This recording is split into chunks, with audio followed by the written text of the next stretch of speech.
At 23:57 on October the 21st, 1942, Lieutenant Rory Brennan stood behind the wheel of PT-48, watching 4 Japanese Daihatsu barges cut through black water off Cape Esperance. His hands were shaking, not from fear, from exhaustion mixed with something close to desperation. 26 years old, 14 night patrols, 0 confirmed kills. Behind him, 23-year-old gunner's mate Mitch Sullivan sat hunched over a weapon that had never been fired from a PT boat, a 37mm aircraft cannon. 280 pounds of steel and hydraulics bolted to a mount welded together 9 hours earlier from scrap metal and desperation. Sullivan's knuckles were white against the cannon's grips. 6 loaded magazines sat stacked on the deck beside him. Each magazine held 30 rounds. Each round was designed to punch through aircraft aluminum at altitude. Nobody knew if the rounds would penetrate the quarter-inch steel plate armor on a Japanese barge at sea level. Nobody knew if the mount would hold when the cannon fired. Nobody knew if the deck would collapse under the recoil. The barges were 800 yards ahead. Each one carried 60 armed troops and ammunition bound for Guadalcanal. Each barge mounted a Type 92 heavy machine gun amidships. Steel plate thick enough to stop rifle fire protected the hull. Brennan had 4 Mark 8 torpedoes mounted on PT-48. Each torpedo weighed over 2,000 pounds and carried a 466-pound TNT warhead. Devastating weapons. Against ships, against shallow draft barges drawing 5 feet of water, the torpedoes were useless. The minimum depth setting was 10 feet. Every torpedo Brennan fired would pass directly underneath its target and detonate harmlessly in deep water. He'd learned that 36 hours earlier, the hard way. If the crude cannon mount failed when Sullivan pulled the trigger, the 280-pound weapon would become a projectile. It would tear through Sullivan's chest before punching through the hull and sinking PT-48 in 300 feet of water. Brennan kept his course steady. He was committed now. Sullivan flipped the safety off. The cannon was ready. His finger rested on the trigger. 36 hours earlier, this weapon did not exist on any United States Navy vessel. This is the story of how it came to be. 36 hours earlier, October 19, 1942, 23:45 hours. Brennan crouched behind PT-48's wheel watching 3 Japanese barges through binoculars. The boats were running dark. No lights, just black shapes against blacker water. Patrol number 14. He'd joined Motor Torpedo Boat Squadron 3 in August.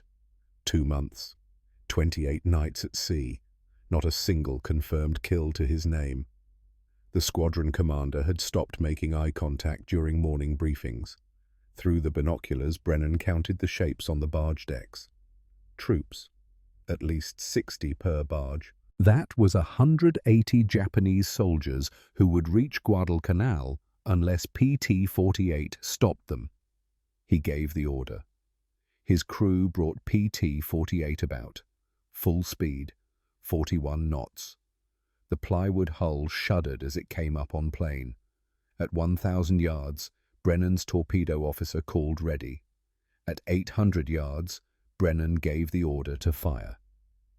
4 Mark 8 torpedoes dropped from their tubes. White wakes traced across black water. Perfect spread. Perfect trajectory. 2,000 pounds of high explosive per weapon streaking toward the barges at 46 knots. The torpedoes passed underneath all 3 barges without detonating, every single one. The Japanese barges drew 5 feet of water. The torpedoes ran at 10 feet depth. Simple mathematics. Deadly mathematics. The lead barge's Type 92 machine gun opened fire. 7.7mm rounds stitched the water 30 yards short of PT-48. Orange tracers drew lines across the darkness. Brennan ordered his gunners to return fire. Twin 50-caliber Browning machine guns hammered, 850 rounds per minute. Devastating firepower against wooden fishing boats. Against steel-plated Daihatsu barges, the 50 caliber rounds sparked off armor and did nothing. The barges continued toward Guadalcanal, unharmed, untouched. Brennan ordered PT-48 to withdraw. There was nothing else to do. His torpedoes couldn't hit them. His machine guns couldn't hurt them. He could ram them, but that would sink PT-48 and kill his crew for the privilege of maybe damaging one barge, not a trade the Navy wanted. PT-48 limped back to Tulagi Harbor as the sun came up. Brennan didn't go to his rack. He sat on deck watching the other boats return from patrol. PT-40 had lost an engagement with a Japanese destroyer. 2 crew wounded. PT-46 had mechanical failure. 1 engine dead. PT-60 had encountered barges. Same result as Brennan. Torpedoes missed. Guns ineffective. Barges escaped. By mid-October 1942, Motor Torpedo Boat Squadron 3 had lost 6 boats in the waters around Guadalcanal. 17 sailors had died. The pattern was simple and brutal. PT boats detected Japanese barge convoys. PT boats attempted torpedo runs. Torpedoes missed. Barges returned fire. PT boats withdrew or burned. The Japanese were running supply missions down the slot every night. Destroyers and fast cruisers brought troops ammunition and food under cover of darkness. The Americans called it the Tokyo Express. When American aircraft made destroyer runs too dangerous, the Japanese switched to barges. Slower, smaller, harder to detect, immune to PT boat torpedoes. Squadron commanders at Tulagi were desperate for solutions. Some crews had mounted single-shot Army M337mm anti-tank guns on their bows. The crews removed the wheels and lashed the guns to timber planks. 1 shot. Manual reload. Better than nothing, not good enough. PT-109, commanded by Lieutenant John Kennedy, had mounted an M3 anti-tank gun the night before a patrol in August. The gun worked, sort of. Kennedy's crew could fire 1 round. Then they had to reload manually while Japanese machine guns raked the boat. Not sustainable. The real problem was mathematics. A Daihatsu barge could carry 60 fully armed troops or 8 tons of supplies. The Japanese were running 20 to 30 barges per night past Guadalcanal. PT boats had to sink multiple barges per patrol to disrupt supply lines. Single-shot guns could not do that. Brennan sat on PT-48's deck until 0300 hours. He didn't sleep. Sleep required believing tomorrow would be different from today. He'd stopped believing that somewhere around patrol number 10. At 0600 hours on October 20th, 1942, Rory Brennan walked onto Henderson Field.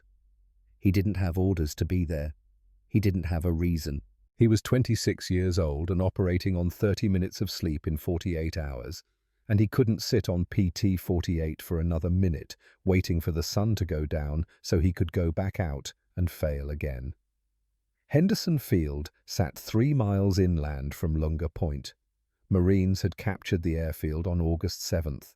By October, the field looked like a graveyard. Wrecked aircraft lined the runway apron.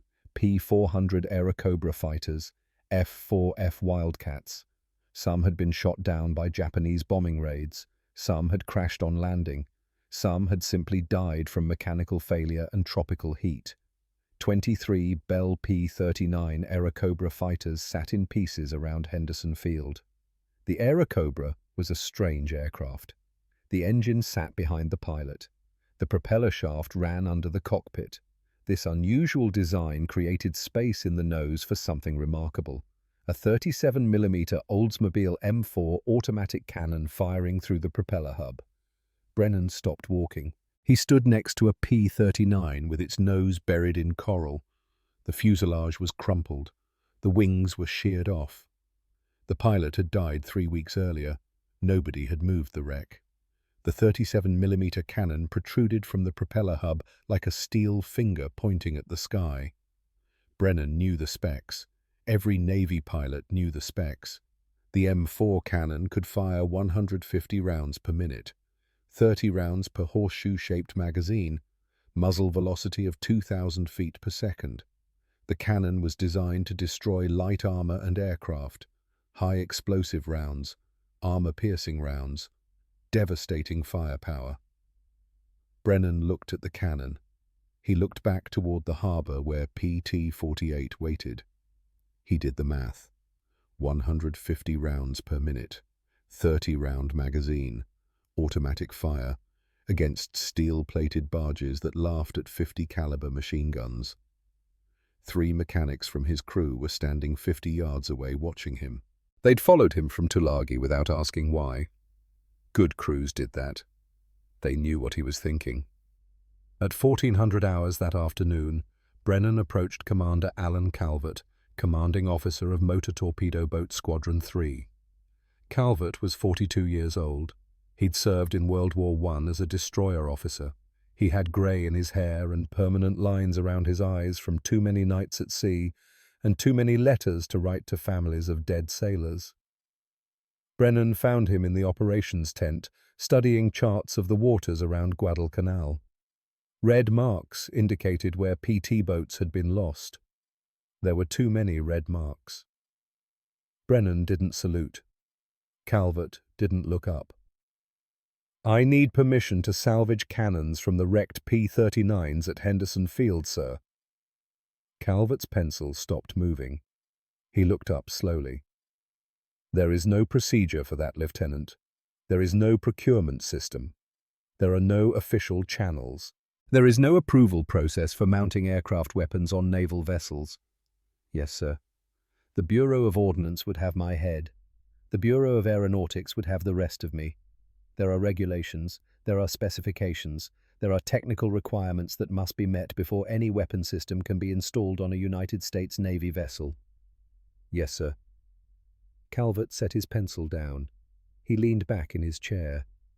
30 seconds of silence. Outside the tent, the sound of aircraft engines. A flight of wildcats returning from patrol, or maybe heading out. It didn't matter. The war kept moving whether anyone had solutions or not. "Squadron 3 has lost 6 boats since September," Calvert said quietly. 17 men have died. I've written 17 letters to families, mothers, wives, one father who lost 2 sons in the same engagement. I am tired of writing those letters, Lieutenant." "Yes, sir." "If you mount an unauthorized weapon on PT-48 and it explodes and kills your crew, I will face a court-martial. If it damages the boat, I will be held responsible for destroyed Navy property. If it fails and Japanese barges sink your boat because you were focused on an untested weapon instead of proper tactics, I will spend the rest of my career explaining why I allowed it." Brennan said nothing. Calvert looked at the charts, at the red marks, at the dates beside each mark. "You have until tonight. If those Japanese barges keep running supplies, we lose Guadalcanal. If we lose Guadalcanal, we lose the Solomon Islands. If we lose the Solomons, the Japanese own the South Pacific. I don't have time for proper channels." Calvert looked up, met Brennan's eyes. "Get the cannon, Lieutenant. Make it work. Don't make me write another letter." "Yes, sir." By 1630 hours, 4 PT boat crews were walking Henderson Field with cutting torches and wrenches. They had until nightfall. 6 hours of daylight remaining. The Oldsmobile M4 cannon weighed 213 pounds without ammunition. The hydraulic recoil system added another 40 pounds. The feed mechanism another 30. Total weight of a complete gun assembly from a P-39 Airacobra, approximately 280 pounds. PT-48 was an Elco 80-foot boat with a wooden hull constructed from 2 layers of 1-inch mahogany planking. The deck was 3/4-inch plywood over oak frames spaced on 2-foot centers. Navy engineers had calculated maximum deck loading for 50 caliber machine gun turrets. Nobody had calculated loading for a 280-pound automatic cannon firing 150 rounds per minute. Technical Sergeant Tibor Kovac had maintained P-39 aircraft at Selfridge Field in Michigan before the war. October 1942 found him assigned to Henderson Field as an aircraft armorer, 34 years old, from Detroit. Hungarian immigrant parents who'd come through Ellis Island in 1921.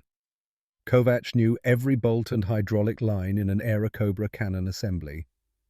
When Brennan's crew arrived at Henderson Field that afternoon, Kovac was the first man they found. He didn't ask questions. He looked at the wrecked P-39s. He looked at the PT boat sailors with their cutting torches. He picked up his tool bag and walked toward the first wreck. The first P-39 they approached had taken a 20mm cannon round through the cockpit 3 weeks earlier. The pilot had died on impact. Nobody had moved the wreck.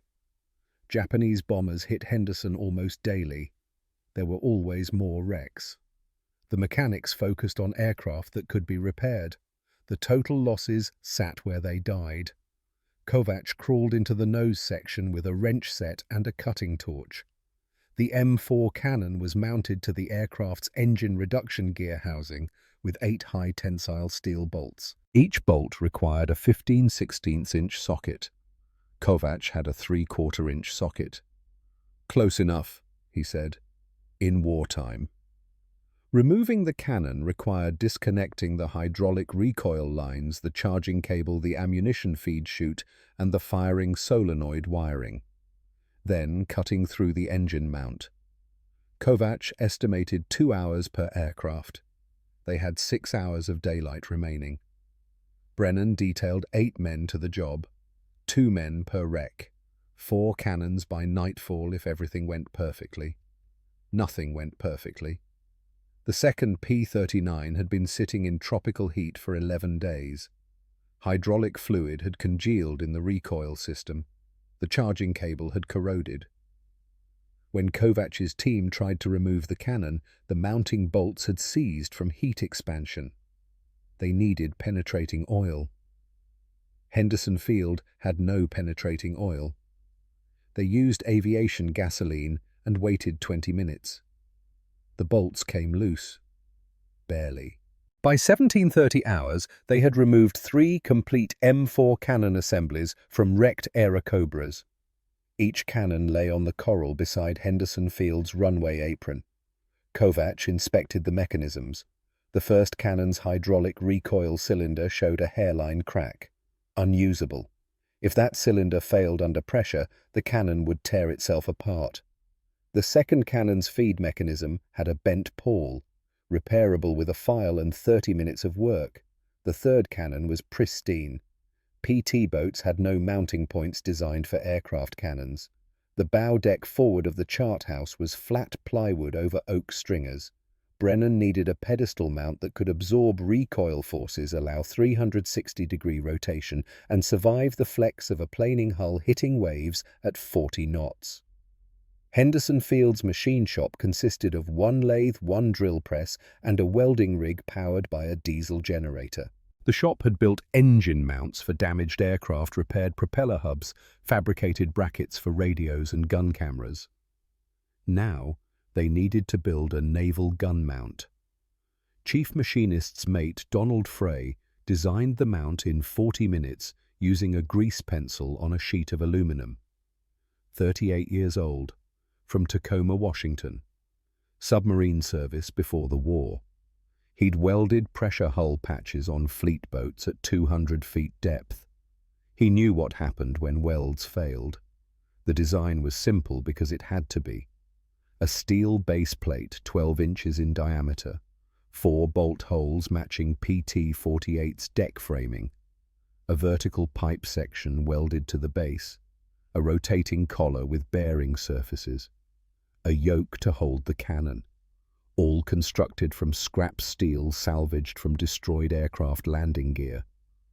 Frey's team started welding at 18:15 hours. The generator powering the arc welder kept cutting out. Henderson Field was rationing diesel fuel for the bombers and fighters. The welding generator was low priority. They welded in 5-minute intervals, let the generator cool, welded again. The base plate took 40 minutes, the pipe section took 30. The rotating collar took an hour because the bearing surfaces had to be machined smooth or the gun would bind during rotation.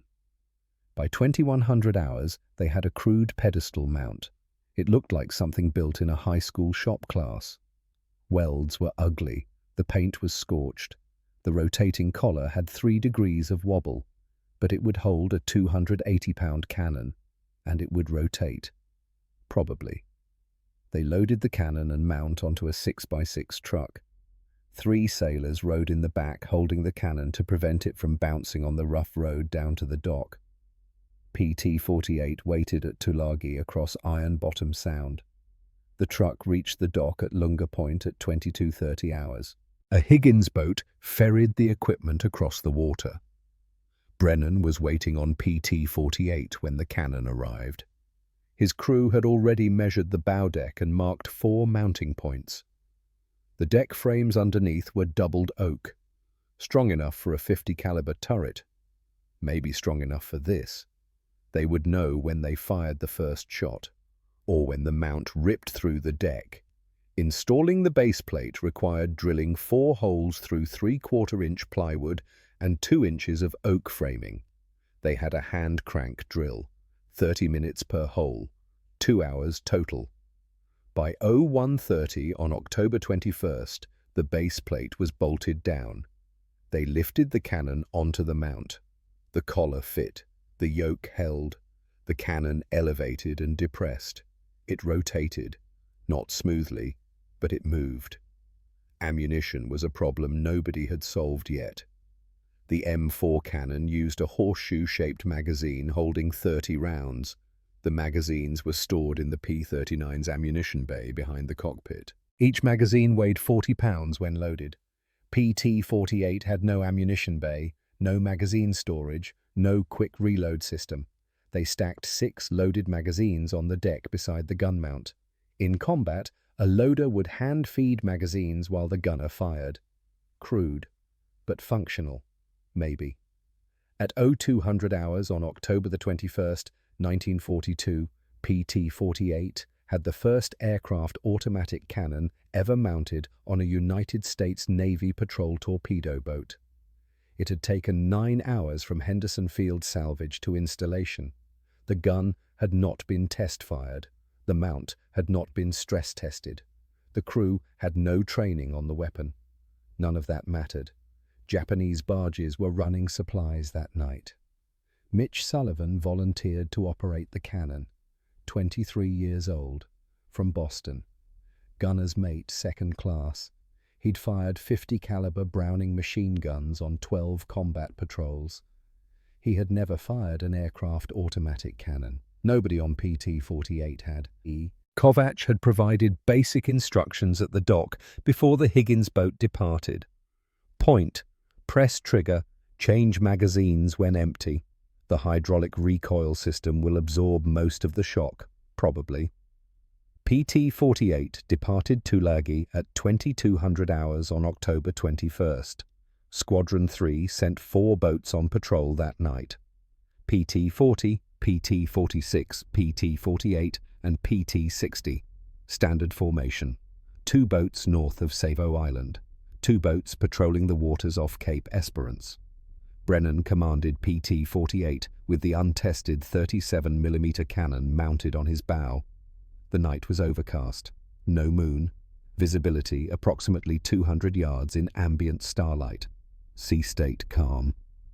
PT-48 ran on 2 engines at 15 knots to reduce noise and wake signature. The 37mm cannon on the bow pointed forward. Sullivan sat behind it on an ammunition box with 6 loaded magazines stacked within reach. His hands were shaking. At 23:55 hours, PT-48's radar operator detected surface contacts bearing 320 degrees at 4,000 yards. 4 contacts, speed approximately 8 knots. Brennan altered course to intercept. The contacts were consistent with Daihatsu barges running supplies down the slot. At 3,000 yards, Brennan could see the barges silhouetted against darker water. 4 Type A Daihatsu barges in line formation. Each barge was 49 feet long with a 14-foot beam, powered by a single diesel engine. Maximum speed 12 knots. Each barge carried a Type 92 heavy machine gun mounted amidships. The barges were transporting troops. Brennan could see the shapes of men sitting on the deck. PT-48 closed to 1,500 yards. Sullivan charged the 37mm cannon using the manual charging handle. The mechanism worked. The first round seated in the chamber. He flipped the safety off. The cannon was ready to fire. Nobody knew what would happen next. At 1,000 yards, the lead Japanese barge detected PT-48. The Type 92 machine gun opened fire. 7.7mm rounds stitched the water 30 yards short of the PT boat. Orange tracers drew lines across black water. Brennan maintained course. He was committed now. Sullivan opened fire at 800 yards. The 37mm cannon roared. The muzzle flash lit the entire bow deck white. For half a second, everything was visible. Sullivan's face, the stacked magazines, the crude welds on the mount, the grain of the plywood deck, then darkness again. And the sound. The roar wasn't like a .50 caliber machine gun. It was deeper, heavier, a sound that came from the chest instead of the ears. The recoil drove the gun backward in its mount. The deck flexed beneath Sullivan's feet. He felt the plywood give, felt the oak frames compress. The entire bow of PT-48 shuddered. The pedestal mount held. Sullivan kept his finger on the trigger. The M4 cycled at 150 rounds per minute, 2.5 rounds per second. The horseshoe magazine held 30 rounds. Sullivan emptied the magazine in 12 seconds.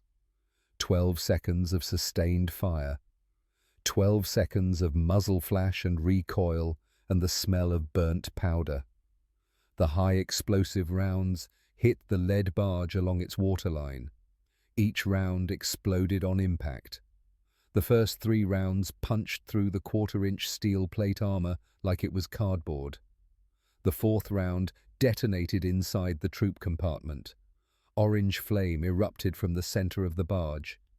Not a fire. An explosion. The barge's diesel fuel tank had ignited. Men jumped into the water. Dark shapes against darker water. The barge continued forward for another 50 yards, burning. Then it settled by the bow and stopped moving. Sullivan yanked the empty magazine off the cannon. The horseshoe feed system came away clean, no jam, no malfunction. He grabbed the second magazine from the deck and slammed it onto the feed mechanism. 8 seconds. In combat, 8 seconds was an eternity. But it worked. The second barge in the Japanese formation turned hard to port, attempting to break away. PT-48's helmsman followed. Brennan closed to 600 yards. Sullivan fired the second magazine. 30 rounds in 12 seconds. 22 rounds hit the barge. The barge's armor stopped the first 5 rounds. Sparks showered off the steel plate. The 6th round penetrated, found something inside, something structural. The 7th round found something volatile. The barge exploded. Not burned, exploded. The blast was visible for miles. A white-orange flash that turned night into day for 3 seconds. Ammunition cook-off. The barge disintegrated. Pieces of steel plate and wood and equipment fell back into the water in a radius of 200 yards. The 3rd and 4th barges scattered. One turned north toward Savo Island. One turned south toward Guadalcanal. PT-48 pursued the southern barge. Sullivan loaded his 3rd magazine. His hands were steadier now. The mount's rotating collar was binding. He had to muscle the gun to track the target. The bearing surfaces that Frey had machined were already wearing under combat stress. Metal on metal, heat expansion. At 700 yards, Sullivan fired the third magazine. The barge returned fire with its Type 92 machine gun. 7.7mm rounds hit PT-48's bow. One round punched through the plywood deck 18 inches from Sullivan's position. He did not stop firing. The 37mm rounds walked up the barge from stern to bow. The barge's engine died. Smoke poured from the stern. The barge lost way and drifted. Men were abandoning into the water. The barge did not sink, but it was no longer combat effective. PT-48 broke off the attack at 00:20 hours. Sullivan had fired 90 rounds from the 37mm cannon, 3 magazines. The gun had not jammed. The mount had not failed. The deck had not collapsed. 2 Japanese barges were destroyed. 1 barge was disabled. 0 American casualties. Brennan radioed Commander Calvert at Tulagi. The transmission was brief. 4 words. "The cannon worked, sir." By 0300 hours, every PT boat commander in Squadron 3 was demanding an M4 cannon for his boat. The problem was simple mathematics. Henderson Field only had 23 wrecked Airacobras. Squadron 3 had 12 operational PT boats. The numbers didn't work. But Brennan had proven the concept. 2 barges destroyed in 1 engagement. With a weapon salvaged from aircraft wreckage and mounted on a pedestal welded from scrap steel in 9 hours. Commander Calvert sent a dispatch to Motor Torpedo Boat Squadron headquarters at 0600 hours. The dispatch was marked urgent. It contained Sullivan's account of the engagement, Brennan's tactical report, and a simple request: more cannons. By October 23rd, 3 more PT boats had 37mm cannons mounted on their bows: PT-40, PT-46, and PT-60. Crews stripped 5 more wrecked Airacobras at Henderson Field. The salvage operation became systematic. Teams knew which bolts to remove first, which hydraulic lines to disconnect, which electrical connectors to cut. The second cannon removal took 90 minutes. The third took 70. By the fourth, they had it down to 55 minutes.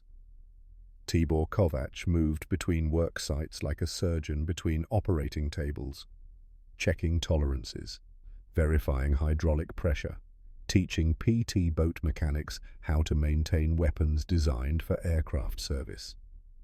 The recoil system needs hydraulic fluid checks every 12 hours, he told a gunner's mate from PT-40. Salt water will corrode the seals. Check them every 12 hours, no exceptions. The gunner's mate nodded, wrote it down in a small notebook. The feed mechanism will jam if coral dust gets in the pawl. Kovac continued. Clean it after every patrol. Use aviation oil, not motor oil, aviation oil. More notes. The pedestal mounts improved with each installation. Chief Frey refined the design after examining PT-48's mount following the first combat action.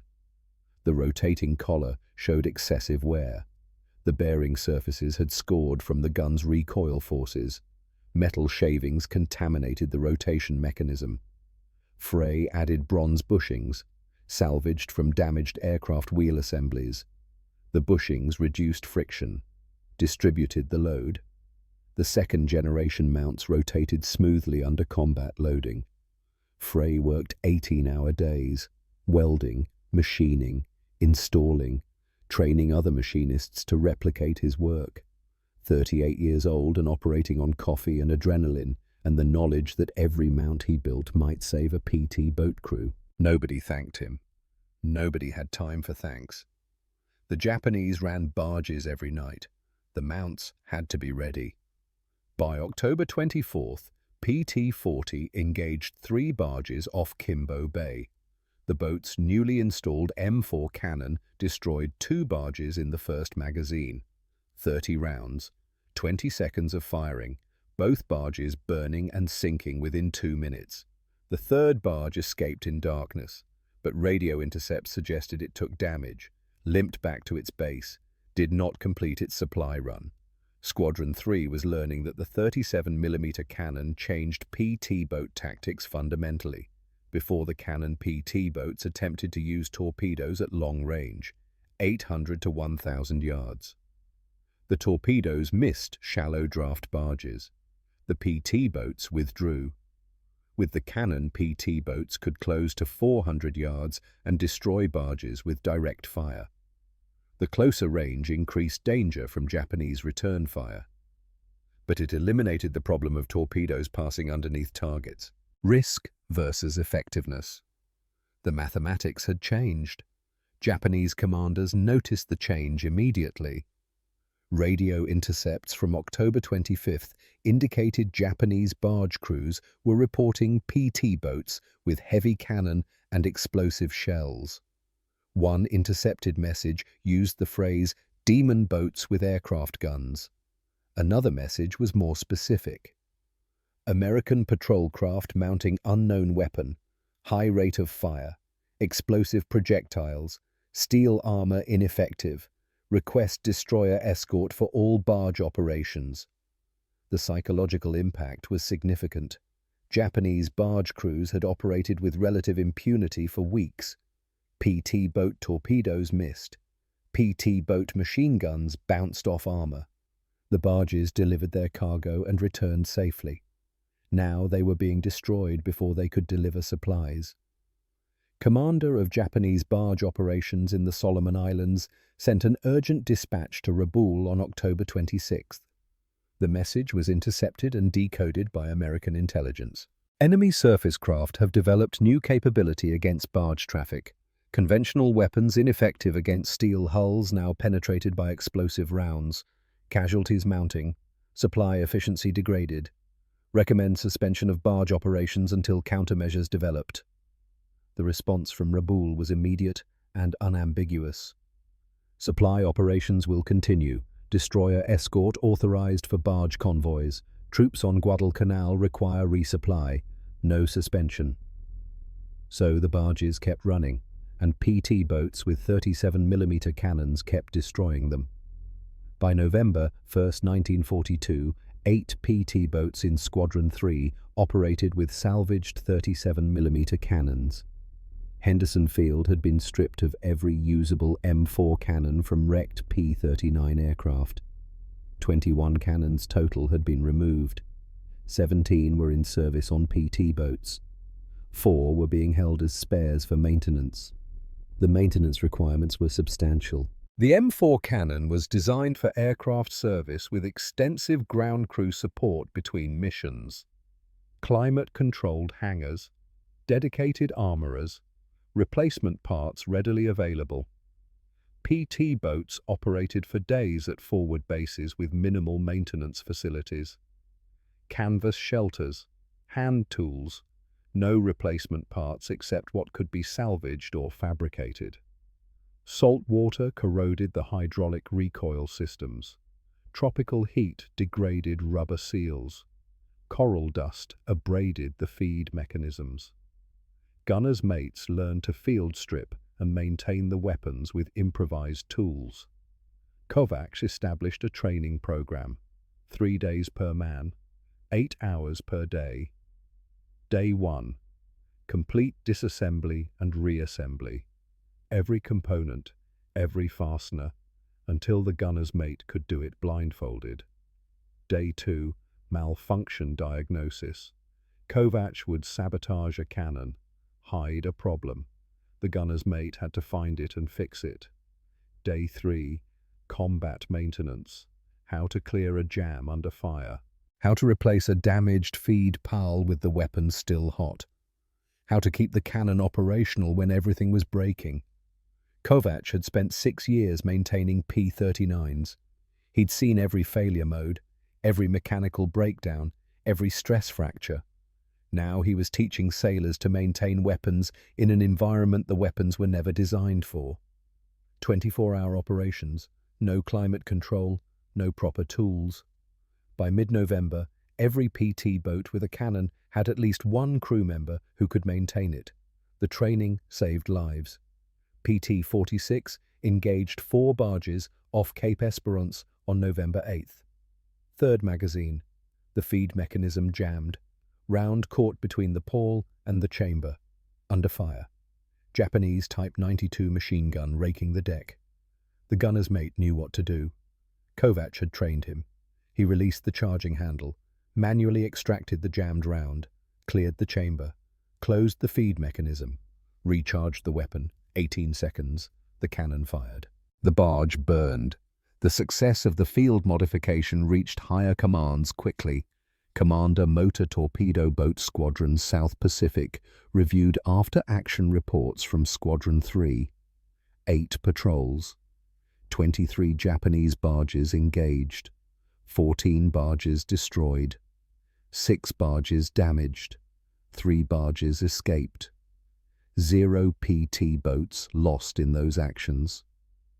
The 37mm cannon proved itself statistically. On November 18th, Commander Motor Torpedo Boat Squadron South Pacific sent a dispatch to Bureau of Ordnance in Washington. The dispatch was classified confidential. It detailed the field modification, described the combat results, requested official approval for the installation and formal procurement of M4 cannons for PT boat use. The request included technical drawings of the pedestal mount design, ammunition consumption data, maintenance requirements, everything needed for institutional adoption. Bureau of Ordnance received the dispatch on November 23rd. The bureaucratic process that followed would normally take months. Design review, safety analysis, procurement planning, production scheduling. But the combat results from Guadalcanal were undeniable. PT boats with 37mm cannons were destroying Japanese barges at unprecedented rates. The field modification worked. On December 7, 1942, exactly 1 year after Pearl Harbor Bureau of Ordnance authorized production of standardized pedestal mounts for M4 cannons on PT boats. The mount would be manufactured by a contractor in Rhode Island. Initial production run 100 units. Delivery timeline 90 days. But PT boats in the South Pacific needed the cannons now, not in 90 days. Motor Torpedo Boat Squadron 6 arrived at Tulagi in mid-December 1942. 12 boats, fresh crews, standard armament, twin 50 caliber turrets and 20mm Oerlikon cannons, no 37mm aircraft guns. The squadron had deployed from the East Coast expecting to fight with torpedoes. Instead, they found Squadron 3 destroying barges with salvaged cannons.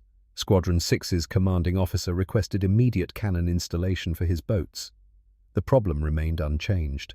Henderson Field had no more wrecked P-39 aircraft to salvage. Every flyable Airacobra was in service with the 13th Air Force. Squadron commanders could not strip guns from operational aircraft. The supply of salvaged cannons had reached its limit. The solution came from an unexpected source: New Caledonia. The island served as a major supply depot for South Pacific operations, warehouse facilities, repair shops, replacement parts for damaged aircraft. In November, a cargo ship arrived carrying replacement parts for damaged P-39 fighters. The shipment included 12 complete M4 cannon assemblies, new, factory fresh, still packed in Cosmoline preservative. The cannons were intended for aircraft repair at Henderson Field. PT boat commanders wanted them instead. The requisition process became creative. Officially, the cannons were signed out for P-39 maintenance at Henderson Field. Unofficially, they never reached Henderson Field. A Catalina flying boat transported the cannons directly to Tulagi on December 18th. The flight manifest listed the cargo as aircraft parts for forward maintenance operations. Technically accurate. By December 20th, Squadron 6 was installing the new cannons on their boats. No salvage required. No cutting torches. No makeshift mounting. Just proper installation using the improved pedestal mount design. The difference between salvaged and new cannons was immediately apparent. Salvaged cannons from Henderson Field showed wear. Hydraulic seals degraded from tropical storage. feed mechanisms damaged in crashes, barrel rifling worn from combat use. The new cannons from New Caledonia were pristine. Hydraulic systems operated smoothly. Feed mechanisms cycled perfectly. The cannons performed exactly as designed. By January 1943, 24 PT boats operating in the Solomon Islands had 37mm cannons. Squadron 3 with 8 boats, Squadron 6 with 12 boats, Squadron 2 with 4 boats.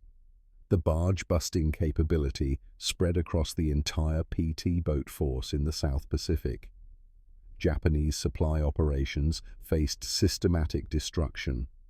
Combat reports from January documented the impact. 37 PT boat patrols engaged Japanese barges. 41 barges destroyed. 19 barges damaged. 8 barges escaped.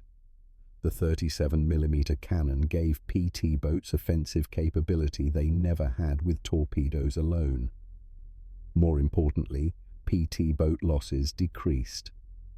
September through November, Squadron 3 lost 6 boats. December through February, with cannons installed, 2 boats lost.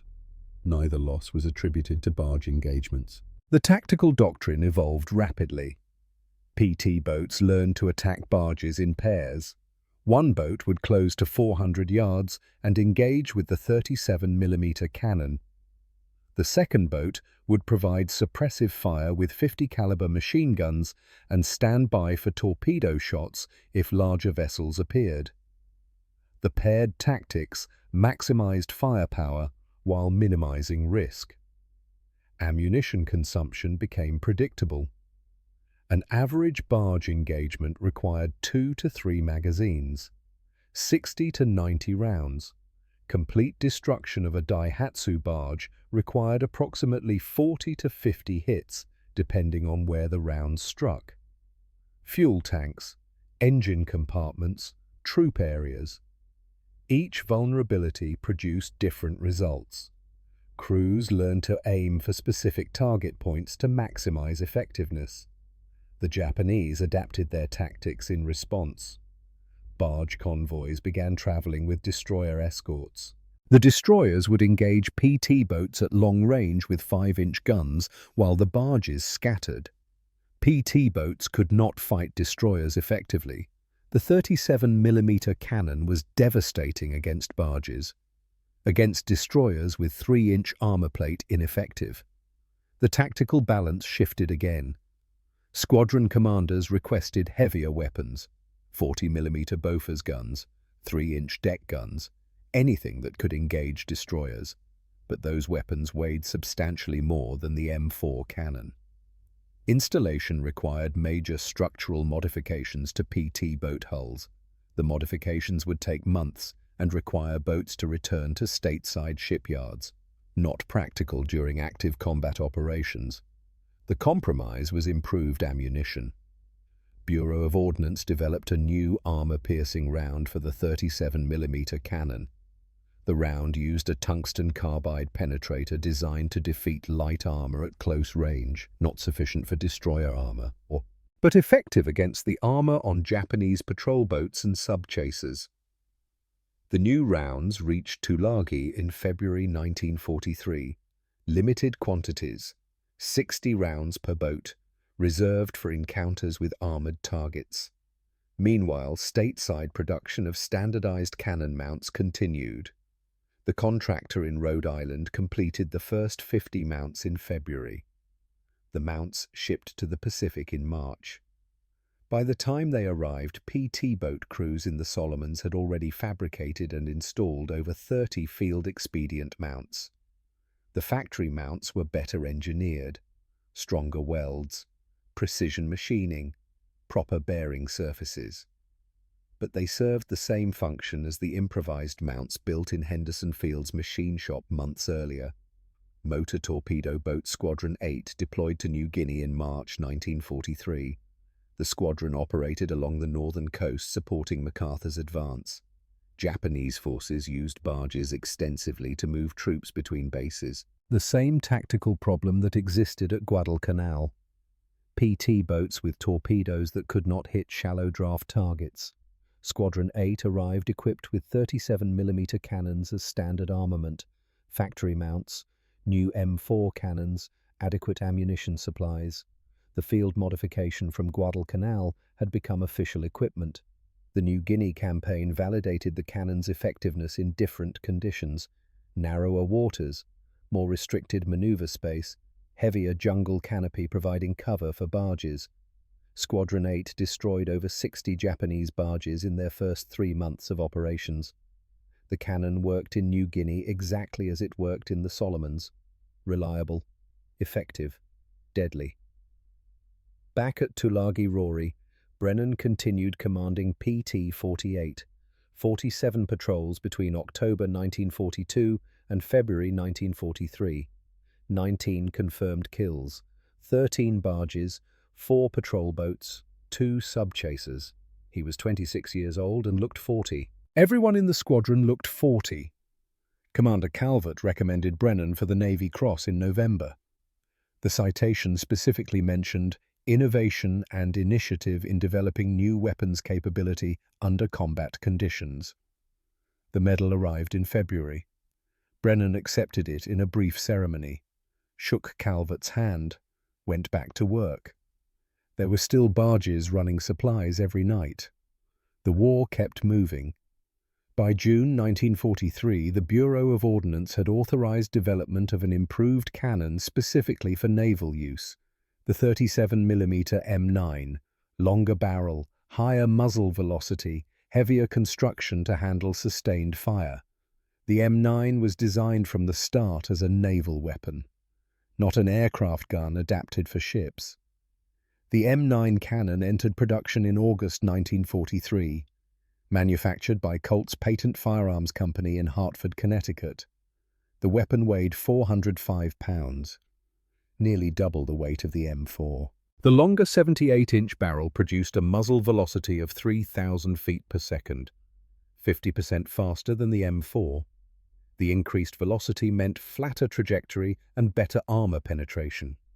The first M9 cannons reached the Pacific in October 1943. Motor Torpedo Boat Squadron 15 received 24 weapons for installation on their boats. The installation required reinforced deck structures because of the additional weight. Naval architects designed strengthened mounting points with steel plate backing under the plywood deck. The modifications added 200 pounds of structural reinforcement per boat. Testing the M9 revealed immediate advantages. The higher muzzle velocity extended effective range to 1,000 yards. The M4 had been effective to 600 yards. The additional 400 yards of range meant PT boats could engage barges before entering effective range of Japanese return fire. Fewer American casualties, more successful engagements. The M9 used the same 30-round horseshoe magazine as the M4, but the higher chamber pressure meant the magazines had to be loaded with precise consistency. Variations in seating depth could cause feed failures. Armory personnel developed new loading procedures, each round checked for proper seating, each magazine function tested before issue. The quality control added time but eliminated combat malfunctions. By January 1944, the 37mm cannon had become standard factory equipment on PT boats.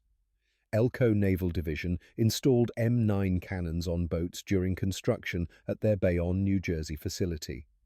Higgins Industries in New Orleans did the same. New PT boats rolled off production lines with cannons already mounted, properly engineered, structurally sound, fully integrated into the boat's design. The field modification from Henderson Field had taken 18 months to become official doctrine, October 1942 to January 1944. From salvaged aircraft parts to factory standard equipment, the progression demonstrated how successful field innovations could transform naval operations when commanders documented results and higher headquarters listened. Squadron commanders in the Mediterranean requested 37mm cannons for their boats in early 1944. PT boats operating off Italy faced similar problems to those in the Pacific. German F-lighters and Italian MAS boats used shallow draft hulls. American torpedoes missed or passed underneath. The squadrons needed the same barge-busting capability developed in the Solomons. Motor torpedo boat squadrons 22 and 29 received M9 cannons in March 1944. The Mediterranean tactical environment differed significantly from the Pacific. Narrower seas, more concentrated enemy defenses, heavier coastal artillery, but the cannons' fundamental effectiveness remained unchanged. High rate of fire, explosive rounds, effective against lightly armored targets. Mediterranean PT boats engaged German convoys off the Italian coast throughout spring and summer 1944. The cannons proved equally effective against German vessels as they had against Japanese barges. One engagement off Anzio in April demonstrated the weapon's capability. PT-208 engaged 4 German F-lighters attempting to evacuate troops from the beachhead. The boat's M9 cannon destroyed 2 lighters and damaged a third in a 15-minute engagement. Total ammunition expenditure 120 rounds. The return to the Philippines in October 1944 brought PT boats back to the same waters where the war had started for them nearly 3 years earlier. Motor torpedo boat squadrons operated in Leyte Gulf, supporting the invasion. Japanese forces used every available vessel to move reinforcements: barges, small freighters, fishing boats, anything that could carry troops or supplies. PT boats with 37mm cannons systematically destroyed this traffic. November 1944. Statistics from Leyte operations documented the cannon's cumulative impact. 36 PT boats on patrol, 87 Japanese vessels engaged, 63 vessels destroyed, 19 vessels damaged, 5 vessels escaped. The PT boats achieved these results with minimal losses. 2 boats damaged by coastal artillery, 0 boats lost to surface action. The 37mm cannon had fundamentally changed PT boat survivability and effectiveness. The tactical doctrine continued evolving. By late 1944, PT boats operated with standardized weapons loads: 1 M9 37mm cannon forward, 1 40mm Bofors gun aft, multiple 50 caliber machine gun positions, rocket launchers. The boats had transformed from torpedo platforms into heavily armed gunboats. The transformation began with that first salvaged aircraft cannon on PT-48 2 years earlier. Production numbers reflected the weapon's success. Colt manufactured over 1,500 M9 cannons between August 1943 and August 1945. Not all went to PT boats. Some equipped landing craft, some went to patrol craft, some to coastal defense installations, but PT boats received priority allocation because combat results justified it. The boats needed the weapons worked. By early 1945, Japanese barge traffic in the Philippines had essentially ceased. Not because the Japanese stopped trying to move supplies, because PT boats destroyed barges faster than the Japanese could replace them. The 37mm cannon created a tactical situation where shallow draft supply vessels could not survive. Japanese forces resorted to submarine supply runs and night flights, more expensive, less efficient, but safer than surface barges. The final major PT boat operation occurred in Borneo in June 1945. Australian and American forces invaded Brunei Bay. PT boats provided fire support and anti-barge patrols. Japanese resistance was lighter than expected. Few barges to engage. The war was ending, but the PT boats stood ready with their cannons. The weapons that had started as desperate improvisation had become standard naval armament. August 15, 1945. Japan surrendered. The war ended. 531 PT boats had served during World War II. 99 were lost to enemy action accidents or weather. 432 survived. Nearly all of them carried 37mm cannons. The weapon that began as field improvisation had become defining armament. Post-war analysis by the Navy's Bureau of Ships examined PT boat effectiveness across all theaters. The analysis covered 1942 through 1945. 4 years of combat operations, thousands of patrols, hundreds of engagements. The statistics revealed a clear pattern. PT boats equipped with 37mm cannons achieved significantly higher kill rates and lower casualty rates than boats without the weapons. The numbers were definitive. PT boats operating from October 1942 through September 1943 without cannons destroyed an average of 0.3 Japanese vessels per patrol. PT boats operating October 1943 through August 1945 with cannons destroyed an average of 1.8 vessels per patrol, 6 times more effective. The cannon made that difference. American casualties reflected the same pattern. PT boat crew losses in the Solomons campaign from August through September 1942 averaged 4.2 sailors per week. October 1942 through February 1943, after cannon installation, averaged 1.7 sailors per week. 60% reduction. The cannons allowed PT boats to engage at ranges where Japanese return fire was less effective. The total number of Japanese vessels destroyed by PT boats with 37mm cannons exceeded 800 confirmed kills. Barges, small freighters, patrol boats, sub-chasers, landing craft. The majority were barges. Daihatsu-class barges carried 60 troops or 8 tons of supplies. 800 barges destroyed meant 48,000 troops that never reached their destinations, or 6,000 tons of ammunition and food that never arrived. Japanese commanders acknowledged PT boat effectiveness in post-war interviews. Vice Admiral Takeo Kurita commanded naval forces in the Philippines. His staff kept records of supply losses. November 1944 through January 1945, Japanese forces in Leyte lost 73% of barge convoys to PT boat attacks. The losses crippled Japanese defensive operations.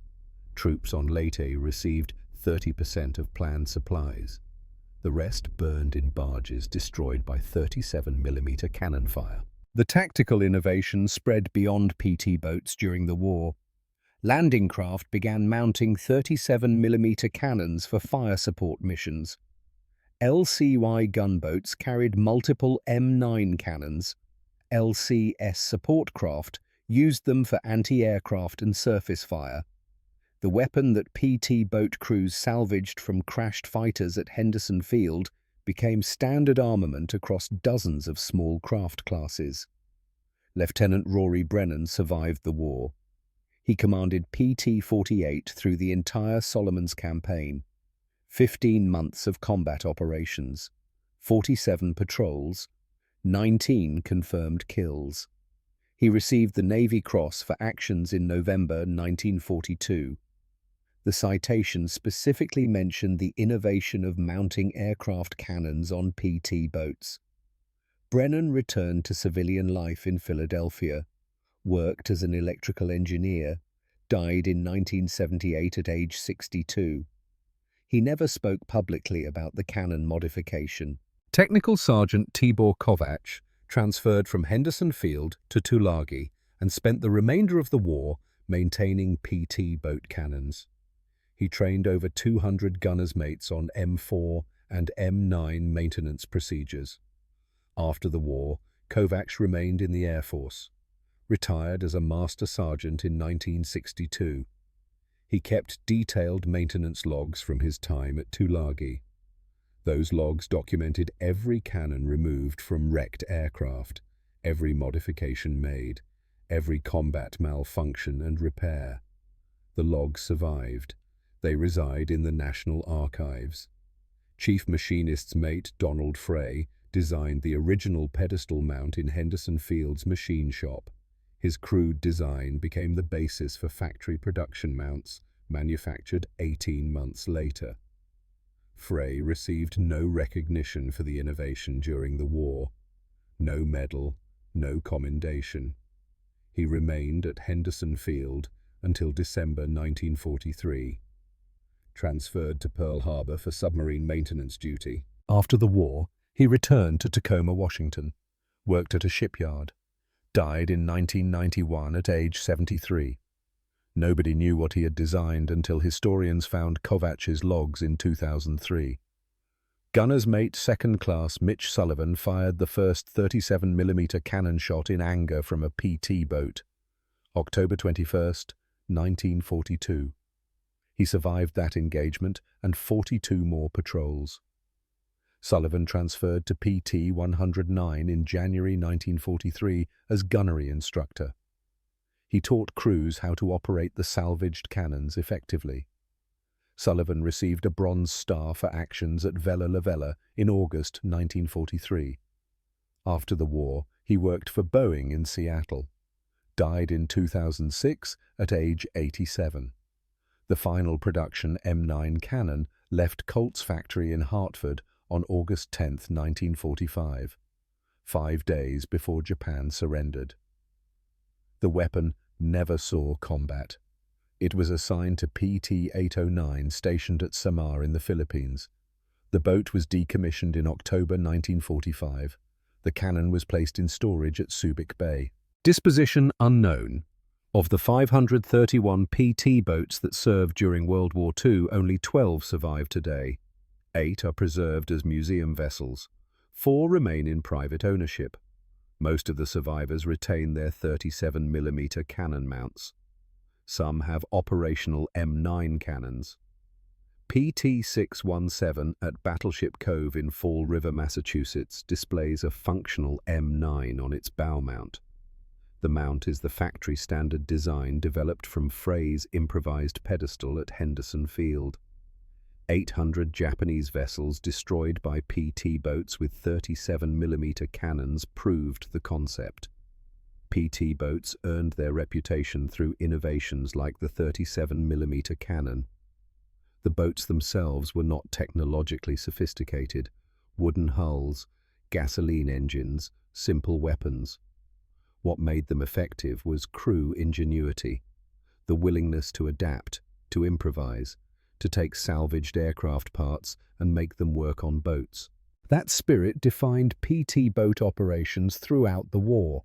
Japanese commanders called PT boats Demon Boats and Green Dragons. The names reflected respect earned in combat. PT boats operating at night, attacking from unexpected directions, destroying supply convoys. The 37mm cannon amplified that effectiveness. The weapon gave PT boats offensive capability that matched their tactical mobility.